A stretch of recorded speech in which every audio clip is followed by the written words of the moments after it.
The smell of cinnamon pancakes drifted through the kitchen, mingling with the faint chirps of morning birds outside our suburban window. Sunlight poured in, golden and gentle, casting a soft halo around Emily as she stood by the stove in her pale blue robe, humming some tune I couldn't place. Ethan, our 8-year-old son, was seated at the counter, his tongue peeking out as he concentrated on a crayon drawing he refused to let either of us see until it was perfect. It was a Saturday, one of the rare ones when I wasn't buried in meetings or business trips. And it felt right, simple, familiar, the kind of morning you think you'll have for the rest of your life. Emily turned and smiled, her eyes catching mine. "Coffee's ready," she said softly. "Thanks," I murmured, stepping over to kiss her cheek. She smelled like jasmine and flower. I glanced at Ethan's drawing, pretending not to care. "Still top secret?" He nodded eagerly, shielding the page. "You'll see at breakfast." As I poured my coffee, I looked around the kitchen. The ceramic plate Emily insisted on buying from that artsy fair sat near the sink. A tiny clay owl Ethan made in art class was perched on the windowsill. Everything looked like a still life of happiness. I didn't know that picture was already cracking. Later that morning, we all sat around the table. Ethan finally revealed his drawing. It was a family portrait, me, Emily, and him, standing in front of our house with giant smiles and bright skies above. He'd written, "My family is my hero," in crooked, colorful letters at the top. Emily got teary-eyed. I swallowed a lump in my throat. "I'm hanging this in my office," I said. "You'd better," Ethan grinned. We planned a weekend getaway that afternoon. Just the three of us. Emily wanted the mountains, somewhere with no signal. I joked about losing access to my email. She laughed, and for a moment, I believed everything was still whole. But later that night, while brushing my teeth, her phone lit up on the counter. A message preview. "Tomorrow, 2 p.m., usual spot. Can't stop thinking about you." It was from Mark, our new neighbor, our colleague, our so-called friend. I didn't say anything. Not that night. Not even the next. But I remember looking at Ethan's drawing one more time before bed. My fingers traced over the words, "My family is my hero." And something inside me shifted. I wasn't sure what it meant yet. But I knew the lie had already begun. We moved into the neighborhood 2 years ago, when my promotion demanded a shorter commute to the city. It was the kind of cul-de-sac you'd see in real estate ads. Well-kept lawns, kids on bikes, golden retrievers sunbathing on porches. On our first weekend there, Mark and Lisa Johnson showed up at our door with a bottle of wine and homemade lasagna. Emily called it a blessing. "We're lucky," she said that night. "Young couple, same company, same street. It's rare." I agreed. At the time, it felt like finding your tribe. Mark was the type who made friends easily. Confident, charming, always the first to raise a glass at company parties. He and I clicked almost instantly.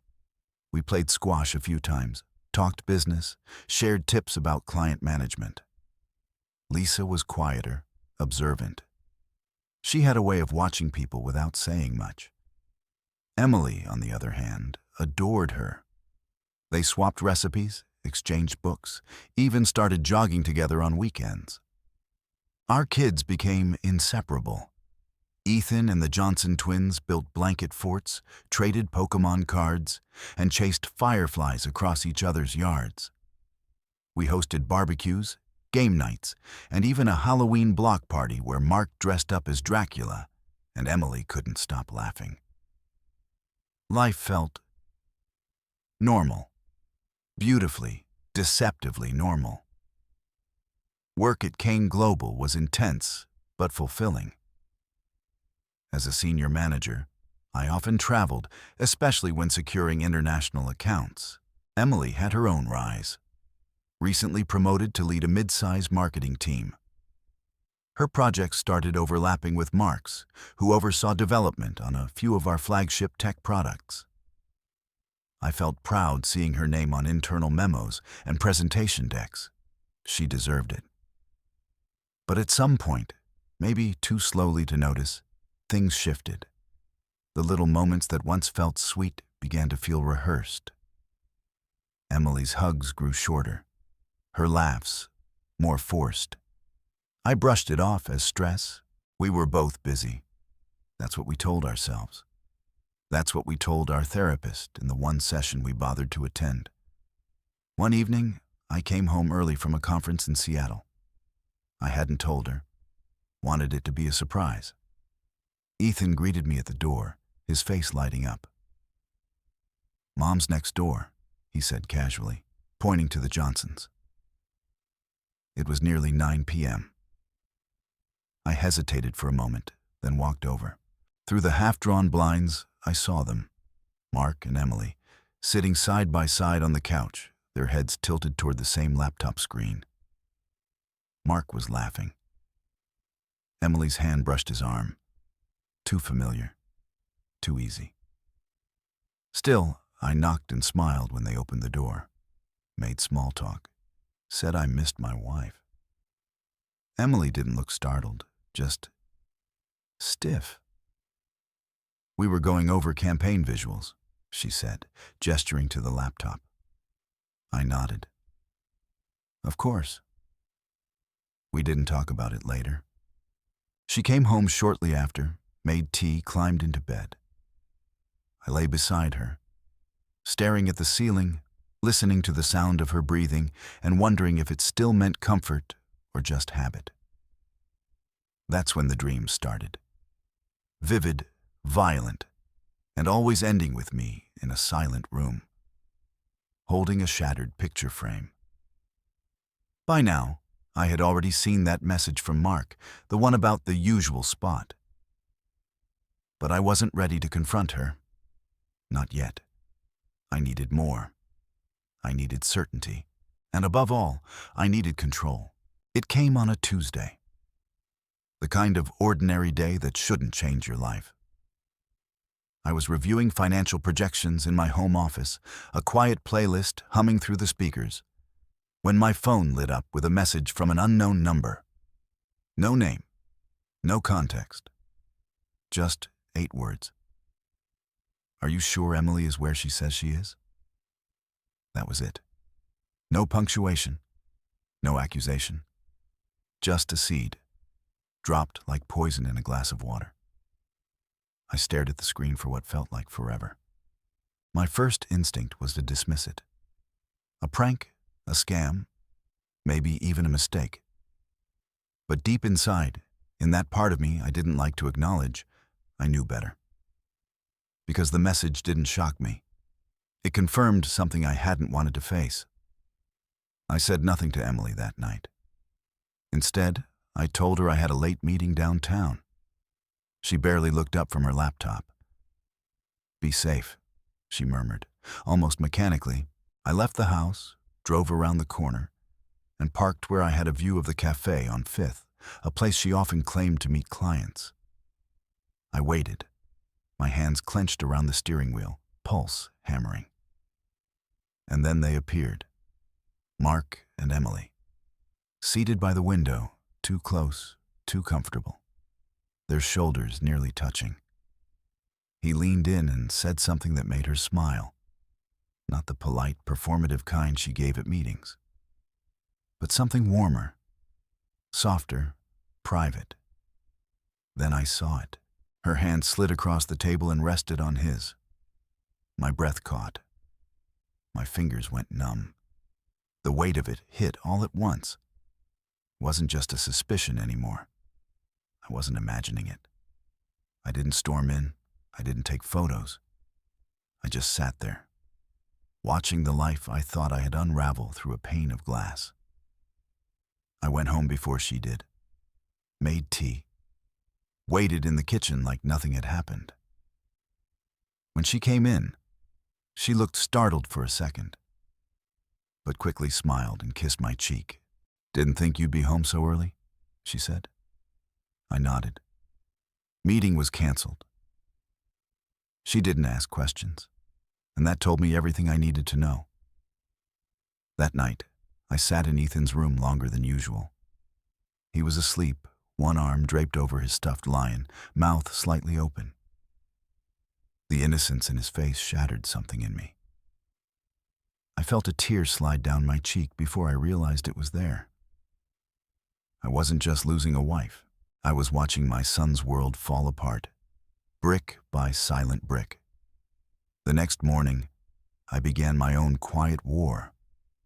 I started with routine cross-checks, Emily's meetings, her calendar invites. I compared them with Mark's project site visits, something I had back-end access to as part of the senior management team. There were overlaps, too many. Repeatedly. Meetings in adjacent locations, conference room bookings at the same time. Lunch breaks mysteriously extended. Then came the company chat logs. Not content, of course, but timestamps. A string of late-night messages. Calls that lasted for over an hour, well past working hours. Recurring pings during weekends. Still, I needed more. So I turned to the intern I'd mentored the year before. Rachel. Smart, discreet, and loyal. I asked her to monitor Mark's whereabouts under the pretense of tracking workflow bottlenecks. She didn't ask questions, just nodded and took notes. Meanwhile, I played the role of the loving husband with precision. Morning coffee, school drop-offs, polite smiles at dinner. I didn't let a hint of suspicion touch my voice. But every night, I watched her phone from across the room. She started turning the screen away when texting, started locking it more often. Her laughter sounded softer when she talked to me, more tired. But it still echoed freely when Mark was around. I began noticing other things too, like how she dressed on days she had client meetings, how she'd wear perfume she hadn't touched in months, how her makeup, subtle and glowing, was just a little too perfect. Then came Lisa. She'd been distant lately, less talkative, more guarded. At first, I assumed it was unrelated. But one evening, I found her sitting alone on her porch, a nearly empty wine glass dangling from her fingers. I hesitated, then stepped forward. "Rough day?" She looked up, eyes slightly bloodshot. "You could say that." We sat in silence for a while. Then she spoke, her voice brittle. "You ever notice how quiet it gets? When people stop pretending?" I didn't respond right away. I just met her gaze. "They think we don't see it," she whispered. "Mark, Emily." My throat tightened. "I see it." And just like that, we weren't alone anymore. We became quiet allies, sharing fragments of evidence, cross-checking timelines. She showed me screenshots of texts Mark had carelessly left open on their tablet. They didn't name Emily, but they didn't have to. Last night made everything worth it. "Can't wait until next Friday. Same room?" I swallowed bile as I read them. We began a system, simple, discreet. She'd track Emily's movements when I was out of town. I'd follow Mark's calendar. We synced our information every few days, hidden behind the veil of small talk, neighborly concern. Rachel, the intern, became our inside eyes. She began noticing behavior patterns, unusual meeting locations, rushed presentation changes. One day she told me Emily had skipped a department check-in, but appeared with Mark at the product launch rehearsal. Every small detail, every shared look, every perfectly timed disappearance. It built a case not just of infidelity, but of arrogance. They weren't even being careful anymore. And that's when the fear faded. It wasn't grief I felt anymore. It was clarity. Because I wasn't going to yell. I wasn't going to cry. I was going to dismantle them. Not just as a husband betrayed, but as a strategist. I didn't want vengeance. I wanted them to implode on their own lies. Publicly, permanently. I wanted their choices to be the rope they hung themselves with. And slowly, piece by piece, I started building the noose. For a while, I stopped sleeping. Not in the dramatic, insomnia-fueled way people talk about in books. Just a slow erosion of rest. I'd lie in bed, eyes open, listening to the rhythmic breathing of my wife beside me and wondering how much of her was real anymore. Was she always capable of this? Or had I failed to see what was already there? Some nights, I'd slip out of bed and sit on the edge of the couch, staring at the framed family photo on our living room wall, taken at last year's Christmas party. Ethan in reindeer pajamas, Emily in red, my arm wrapped around them both. We looked unbreakable. And yet, there I was, cracked down the middle, holding pieces I didn't know how to put back together.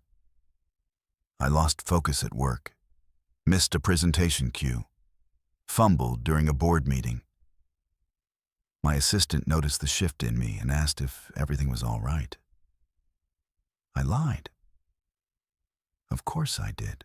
Because how do you explain a betrayal that's still technically invisible? Even Lisa, though sharper than most, couldn't always see the storm that followed me. We shared intel. We tracked. But when I was alone, the silence pressed like a weight on my chest. I became haunted by Ethan. His drawings, his laughter, his belief that his parents were pillars, that love was something permanent. One afternoon, he came home from school holding a handmade card. "I made it for you and Mom," he said, beaming. Inside was a crooked heart and the words, "I love you both forever." I excused myself, locked the bathroom door, and threw up. That night, I drank for the first time in months. A bourbon Mark had gifted me, ironically. I sat in the garage, staring at nothing, letting the burn numb the hollow parts of me. Then something strange happened. I heard a sound. Ethan, calling from upstairs. "Dad?" I rushed in. He'd had a nightmare. I held him, rocked him slowly. He clung to my shirt, whispering something I couldn't make out. "Did Mom wake up?" I asked gently. He shook his head. "She's tired all the time now." It wasn't an accusation, just a child's observation. But it stuck with me. I tucked him back in, kissed his forehead, and returned to the hallway. Emily was asleep, phone on her chest, screen still glowing with an unread message. I didn't look. I didn't need to. Instead, I walked back to the garage, poured the rest of the bourbon down the drain, and stood in the dark for a long time. That was the night I decided to stop bleeding. If I was going to survive this, I couldn't just endure. I had to evolve. I had to weaponize the pain. The next morning, I started running again. First around the block, then 5 miles. 10. I pushed my body to exhaustion just to quiet my mind. With each step, I repeated a mantra in my head. Don't break down. Break through. I started reading again. Not just fiction, but books on behavioral psychology, strategic communication, conflict navigation. I wasn't looking for comfort. I was looking for insight. If they could manipulate people into believing lies, I would learn how to expose truth without saying a word. I began journaling. Not just thoughts, but timestamps. Cross-referenced their schedules, listed patterns, documented emotional changes in Emily's behavior. Over time, it became a case file, and I was the investigator. Lisa noticed the change. "You're different," she said one evening, when we crossed paths while walking the dogs. "I have to be," I replied. She nodded slowly. "Just be careful. Don't lose yourself." I gave a small smile. That's the whole point. I'm trying to find myself again. Over the next few weeks, I refined the plan. No loud confrontations, no messy fights.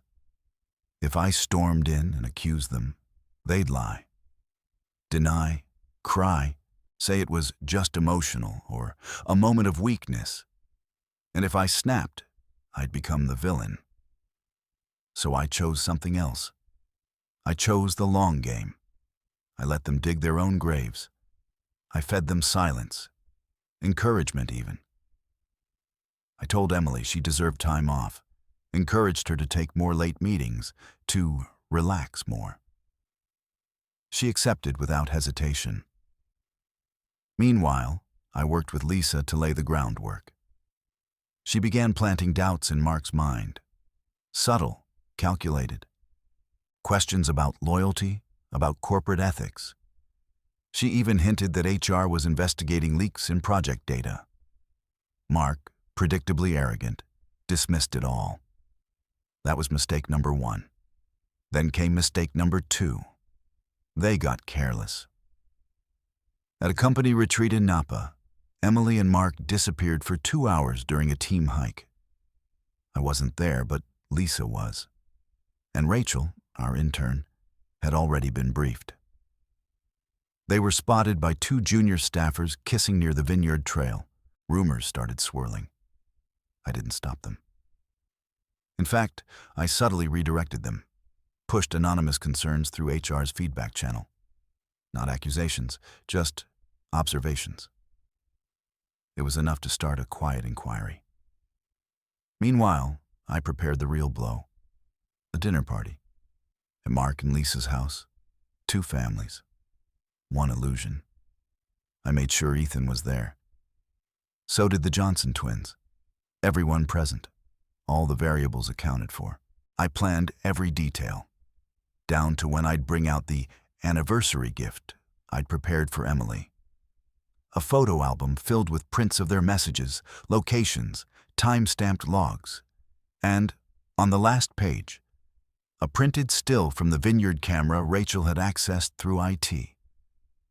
I rehearsed the reveal. I imagined their faces. But even as I built it all, I wasn't chasing vindication anymore. I was chasing something quieter. Balance, truth, and a clean line between before and after. I no longer cried when I saw our family photos. I studied them, like artifacts of a civilization that once thrived and then collapsed under its own corruption. That version of me, the blind, trusting, loving husband, was gone. But something stronger had taken his place. And soon, they'd see just how dangerous silence can be when it's holding a match. I never believed in vengeance for the sake of vengeance. It's messy. It's loud. And most of the time, it only makes you look like the one who lost control. But justice? Justice is elegant. Justice, when done right, doesn't need to shout. It whispers. It tightens. It lets the guilty choke on their own secrets. So I became meticulous. I started with the digital trail. Over the months, I had accumulated metadata. Locations, timestamps, call durations, calendar overlaps. But I needed more than implications. I needed irrefutable exposure, the kind that couldn't be denied or spun. Rachel, bless her heart, came through. She discreetly accessed archived footage from our office's backup servers, mainly hallway cameras. I knew where to look, the unmonitored corridor near the west stairwell. It wasn't illegal to retrieve it, just inconvenient. There they were, Mark and Emily, once, twice, 4 times, close, laughing, hugging, once her head resting on his shoulder for just a beat too long. I stared at those videos until I memorized every frame. Then I saved them. Secured, encrypted, duplicated onto 3 different flash drives. Next came the paperwork. I drafted a report, technically anonymous, highlighting potential ethical violations in a cross-departmental relationship that was interfering with project performance. I didn't name names, but I loaded it with enough hints that anyone at HR would connect the dots within minutes. I waited 3 days. Then I sent it. Within a week, the whispers started. Nothing official yet, but you could feel it in the air. Shifting glances in elevators, longer silences in break rooms. People started noticing that Emily and Mark left meetings together too often, that their project collaboration was oddly intense, too synchronized. Meanwhile, I turned to Lisa. "We need to make it public," I said. She was quiet for a long time. "You want to blow it up now?" "No," I said. "I want them to do it." And so we started feeding the illusion. Lisa acted warmer to Mark, invited him out for wine, complimented his work, acted more affectionate. He lowered his guard immediately. I did the same with Emily. I started bringing her flowers again, surprising her with little gestures, homemade meals, spontaneous affection. She was suspicious at first, but she leaned into it. She wanted to believe I was healing, that she hadn't broken me completely. So she stopped hiding. One night, I pretended to fall asleep early. She tucked me in, kissed my forehead, then tiptoed downstairs to answer a call. I recorded it through the baby monitor still synced to Ethan's room. It was Mark. "I don't know how much longer I can do this," she said. "I feel like he knows."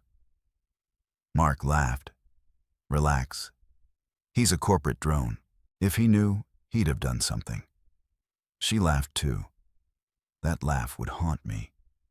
But not for long, because they were now comfortable, and comfort breeds carelessness. I began staging the final act. First, I invited both families to a backyard barbecue. I made sure it overlapped with a Saturday Ethan would be home. Innocent eyes add weight to revelations. I smiled. I grilled steaks. I served drinks. Mark and Emily shared one too many glances. Lisa played her role perfectly, laughing at Mark's jokes, clinking her glass against his. Halfway through the evening, I pulled Emily aside. "I was thinking," I said, "maybe we should renew our vows." Her eyes widened. "Seriously?" "Yeah," I said. "I've been re-evaluating what matters." She blinked, teared up, hugged me like I had just saved her. In that moment, she thought she had me back. And that made the knife all the sharper when it finally turned. Over the next 2 weeks, Lisa and I coordinated everything for our anniversary dinner, set to take place at their house. Mark and Emily didn't suspect a thing. They were excited, invited a few close friends, turned it into a joint celebration. I made sure the guest list included 3 specific people. Our company's director of HR, one of our most important client liaisons, and Rachel, still an intern on paper, but now a quiet co-architect of their unraveling. On the day of the dinner, I dressed carefully. Ethan was with my sister for the weekend. Lisa wore black, fitting. Emily wore white. Ironic. Everyone laughed, drank wine, toasted the future. And then, just before dessert, I stood up. "I have a little something prepared," I said. "Just a short video montage for our amazing years together." Mark and Emily paled slightly. Lisa smiled into her glass. I clicked the remote. The screen lit up. At first, it was harmless. Photos from our vacations, birthdays, Ethan's first steps. Then came the footage. The hallway cameras, The stairwell. The lingering touches. Then, messages. Pulled from cloud backups. Meet you at the usual room. You make me feel alive again. He's too distracted to notice. Silence fell over the room like an avalanche. No one moved. Emily turned to me, mouth open, words scrambling to form. Daniel. I raised a hand. I'm not here to fight, I said. I just wanted the truth in the open, for everyone. Mark stood up abruptly. This is illegal. You can't. Actually, Rachel interjected. Every source used tonight was accessed through legally granted internal tools and public logs. Nothing was hacked. The HR director slowly stood.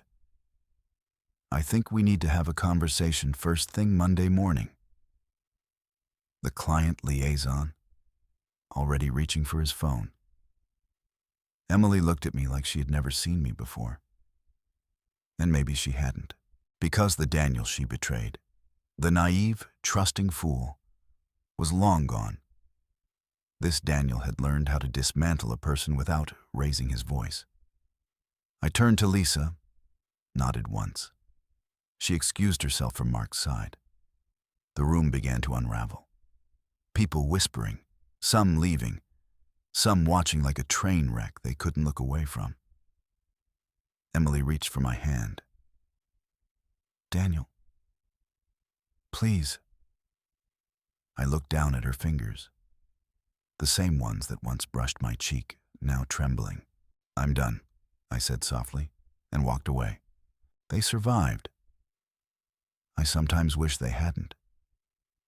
Not because I wanted them gone. I never wished for death or ruin beyond repair. But there's something uniquely cruel about letting people live just long enough to sit in the wreckage they made. Forced to breathe in the smoke, touch the ashes, and realize they lit the fire. For months, I didn't hear from either of them. Not directly. But pieces of their lives floated back to me through quiet channels. Mutual colleagues, neighborhood whispers, legal documents sent to my attorney. Mark was the first to fall hard.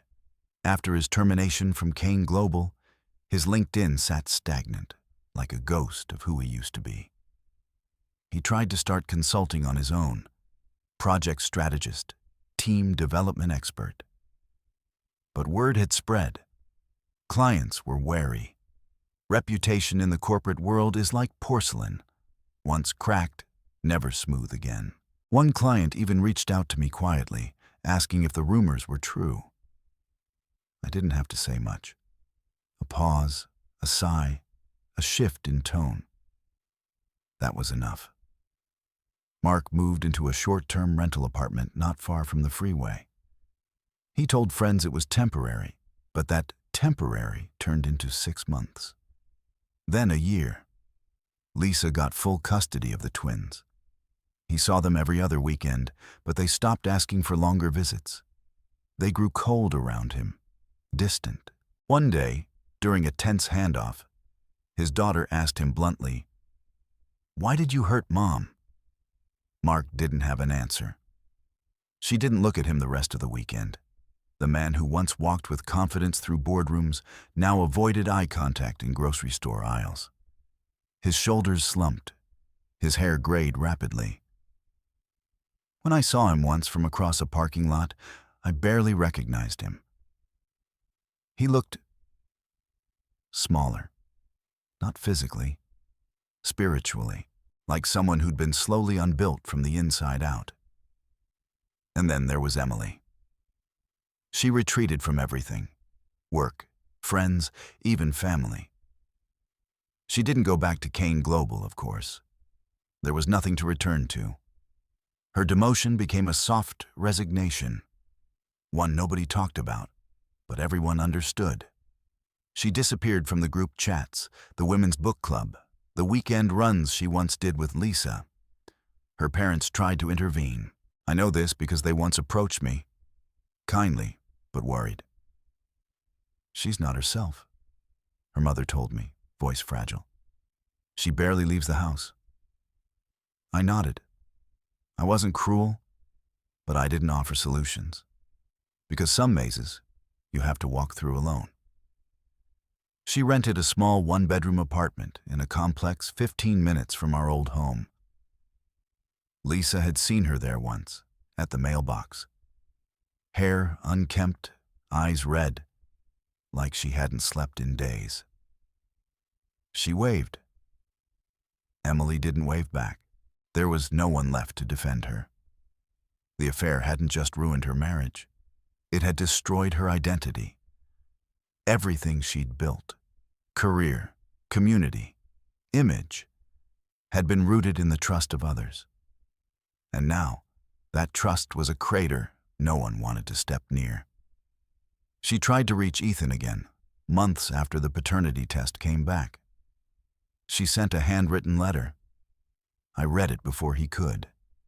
It said she was sorry, that she missed him, that she still kept the drawing he gave her on Mother's Day when he was 5, the one where he drew the 3 of us as superheroes. I didn't throw it away. But I didn't give it to him either. He wasn't ready. Maybe he never would be. One evening, after I picked Ethan up from school, we stopped at a light and I noticed a familiar figure walking alone on the sidewalk. Emily. She was thinner than I remembered, wearing a plain hoodie, headphones in, walking slowly like the world had no reason to wait for her anymore. She didn't see us. Ethan didn't recognize her. I didn't say a word. I let the light change, and we drove on. Sometimes I wondered what she thought about late at night. If she stared at the ceiling and played our old mornings in her head, the smell of pancakes, the feel of Ethan's tiny arms around her waist, the way we used to laugh over burnt toast. If she remembered the sound of the front door unlocking and still expected me to walk in. Did she reach for her phone and stop mid-text? Did she walk through grocery aisles and instinctively pick up Ethan's favorite cereal before realizing he no longer lived with her? These were the questions that kept me awake, not out of hatred, but because I once loved her. That's the worst part of betrayal. Not what they take from you, but what they leave behind. Memories that used to be gold are now rusted weapons. Mark, for his part, tried to reinvent himself. He started dating again, short-lived relationships with younger women he met at bars or through apps. But they never lasted. One of them messaged Lisa through Instagram. "Your ex is intense." He tried therapy once, then quit. He blamed the company, said they handled it poorly, said it was a witch hunt. Never once did he take real responsibility. That's the difference between them. Emily knew what she lost, and it haunted her. Mark just missed the attention. The last time I saw them both in the same place was at a community event for the school, some spring fundraiser for new library books. Ethan had a role in a short play. I hadn't told him they might be there. I didn't want to ruin his night with anxiety. Mark came alone, stood in the back. Emily stood behind a tree, like she couldn't decide if she had the right to be present. Neither approached us, but I felt their eyes on Ethan when he walked up onto the stage, reading his lines proudly. He didn't stumble. He didn't scan the crowd. He looked straight ahead. I watched them both out of the corner of my eye. Mark looked stiff, emotionless. Emily was quietly crying, not loud, just tears running, without the strength to stop them. I didn't stop her. I didn't confront them, because the real punishment wasn't mine to deliver. It was life, and it was already doing a better job than I ever could. A year passed. Ethan's laughter returned fully. His drawings had just the two of us now, and sometimes Lisa and her kids, who'd become like cousins to him. We hiked. We built Lego cities. We took a road trip up the coast. One night he asked, "Do you think Mom's still sad?" I paused. Maybe. Do you think she regrets it? I think she regrets losing you. He was quiet a moment. Then, is that why you never yelled? I looked at him. Because sometimes silence says more. He nodded. And that was the end of it. Emily still sends a card every year on his birthday. He never opens them. But I keep them in a box, not out of hope, out of history. Because one day when he's older, he'll ask again. And I'll give him the whole truth, not just what they did, but what they became after. So he'll understand what choices cost, and what surviving them looks like. It didn't end with a bang. There was no final confrontation, no grand apology that rewrote the past. Life, it turns out, doesn't tie itself up in cinematic booze. It just continues. And so did we. The house felt different. Quieter, yes, but also freer. There was no more tension lingering in doorways, no invisible weight in the kitchen air. Just me and Ethan, and a growing understanding between us that this was our life now.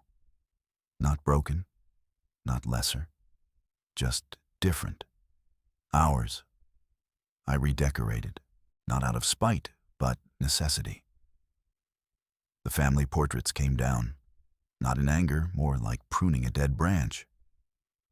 In their place, we hung Ethan's artwork, messy, bold, sometimes incomprehensible, but always honest. One weekend, he painted a picture of the two of us standing on a mountain, arms raised. He titled it, "We Made It." I didn't ask what it was. I already knew. Lisa and I stayed close, not in the way some people might expect or hope, but as two survivors who chose not to become casualties.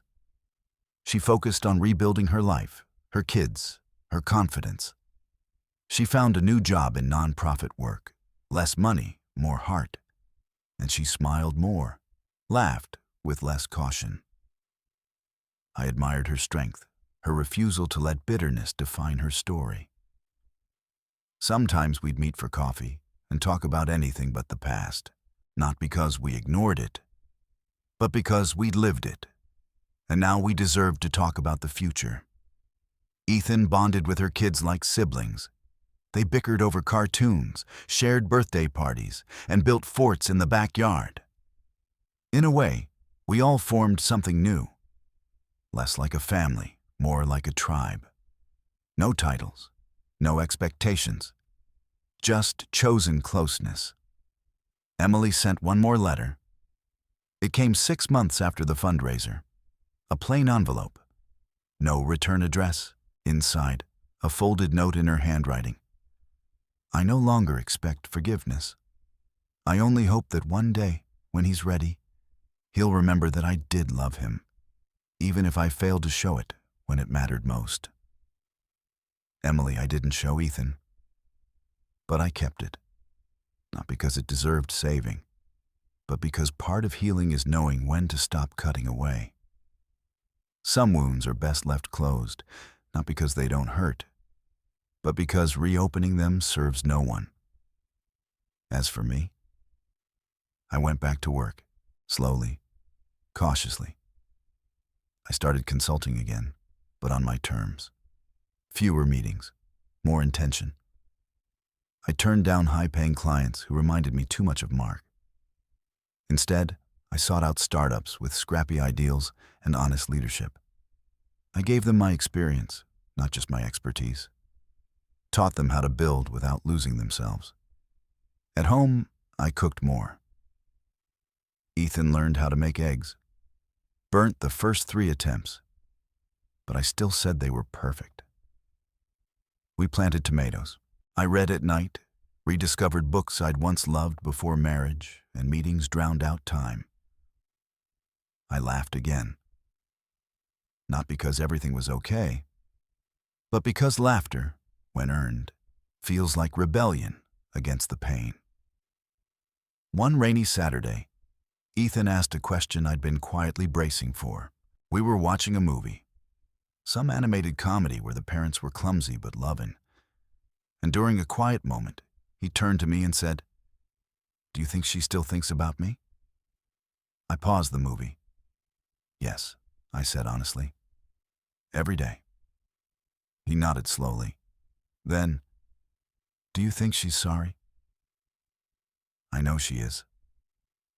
He didn't ask more, didn't cry, just leaned against my shoulder and let the silence say the rest. That's when I knew he'd grown, not just in age, but in the way pain doesn't own him anymore. Years passed. The neighborhood changed. New families moved in. The Johnsons' old house was sold to a retired couple who loved gardening. The whispers about that scandal faded, replaced by talk of school funding and HOA meetings. Ethan grew taller than me by 15. He got accepted to a college out of state, psychology of all things. He said he wanted to understand people better, maybe help kids like him make sense of the broken pieces adults leave behind. I smiled, proud, scared, hopeful. The day we packed his things into the car, he hugged me tighter than usual. You taught me how to survive, Dad, he whispered. I hugged back. No, you taught yourself. I just stood next to you. He didn't cry, but I did. After he left, the house was silent again. But it wasn't empty. Sometimes, late at night, I'd sit by the window and look out at the street. I'd think about the past, not with longing or hate, but with a kind of distant curiosity. How did we get here? What choices stacked like dominoes until everything fell? What moments, if changed by a single word or gesture, could have saved us? And yet, despite all of it, I never regretted uncovering the truth. Painful as it was, it set us free. Because silence protects no one. Secrets rot from within, and betrayal, no matter how well hidden, will always find its way to the surface. The last time I saw Emily, I didn't speak to her. I was at the bookstore, browsing with a coffee in hand, when she entered quietly from the side. She looked older, not just in age, but in presence, like someone who'd lived a decade in 5 years. She didn't see me, or maybe she did and chose not to look. She wandered to the parenting section, stood there for several minutes, then picked up a book, read the back, and slowly returned it to the shelf. Then she left. No drama, no breakdown, just a woman fading into the gray of a rainy afternoon. And me? I stayed. I lived. I healed. Not all at once. Not cleanly, but completely enough. There are scars, moments where a smell, a song, or a familiar phrase will pull me back into the thick of it. But they no longer define me. I am not what happened to me. I am what I chose to do after. Sometimes justice doesn't roar, it whispers. It doesn't demand vengeance, but patience. It lets those who break trust fall under the weight of their own choices, while those betrayed learn to build again from what's left. Revenge isn't always destruction.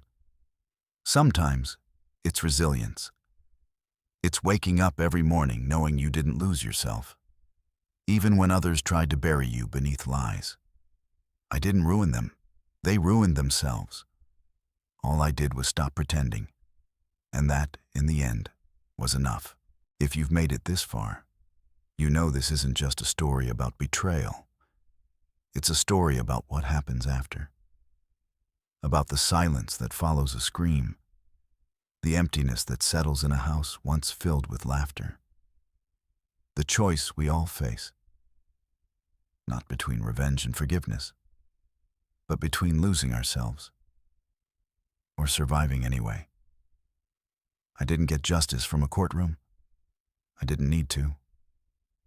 The truth was enough. What they lost was never mine to take. It was theirs to throw away. Their own hands dug the grave.